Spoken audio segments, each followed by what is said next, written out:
Hello, my friends. Nice of you to join us today. As you know, it is a cool January afternoon.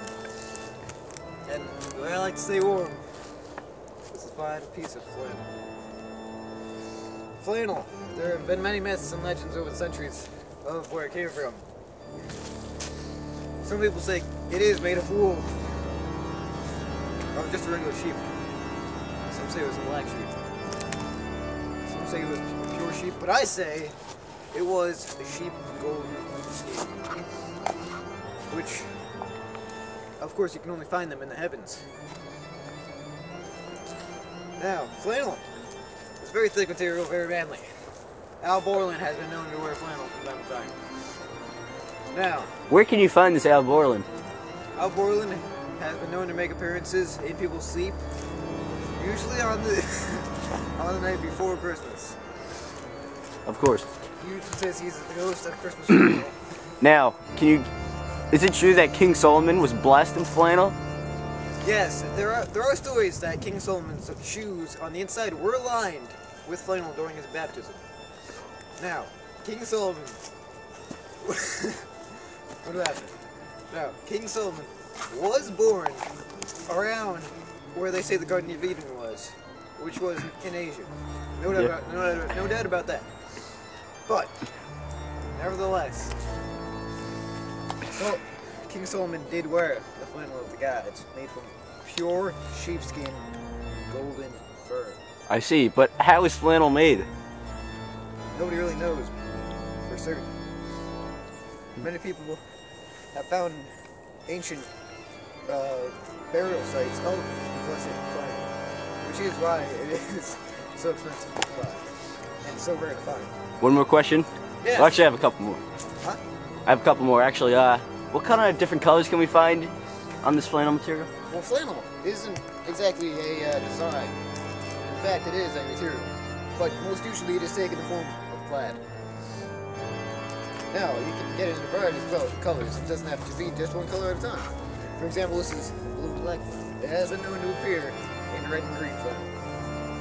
It can become any color it wants, or any shape, in fact. It doesn't have to be like that. Do you have any more questions? Questions? No, I think that's about it. Is it true that flannel's waterproof? Flannel is waterproof. And lightning proof? What? Lightning proof? That's just a silly question. That is a very silly question. Because, obviously, if it is made from the gods, and Zeus himself, he would have blessed it with the power of light. Some say even Moses wore flannel. Is this true? Well, see, most stories in the Bible tell us of a man wearing robes named Moses. But, not many people know that in Saudi Arabia, there weren't very good maps, or anywhere in the Middle East. Of course. So, just to be safe that he wasn't going the wrong way and head straight up to Siberia, which could happen, it had many adventures back then, he would always carry around a large piece of flannel for him and his sheep. Of course. And this flannel would guide him to the promised land. No, it would keep him home though. Do you recommend cotton or wool flannel? Or both? I recommend wool flannel, not completely wool flannel because that would shrink a little bit too much, but as long as you get it blessed right and it's the right blend. Now, if you get a fine piece of flannel, should you run down to your nearest church and get it blessed? Well, Or should you run it down to your nearest church and bless the church with it?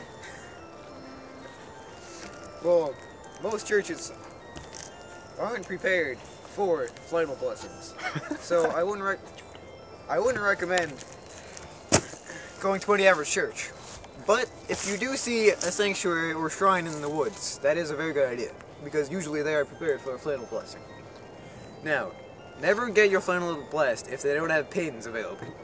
Of course. Because you want a pin that's to go right here on your pocket. Wait. Can I zoom in on that? I don't have a pin. I left it in my other coat. Pinless, huh? Yeah, well, I have two pieces of flannel got it blessed at the same time, so I only got one pin. So it's on my other piece of flannel. But it says really big, this is blessed flannel. And that's how you know it's good and blessed by the gods. Of course. Yes, any more questions? I think that's all. Thank you, my children.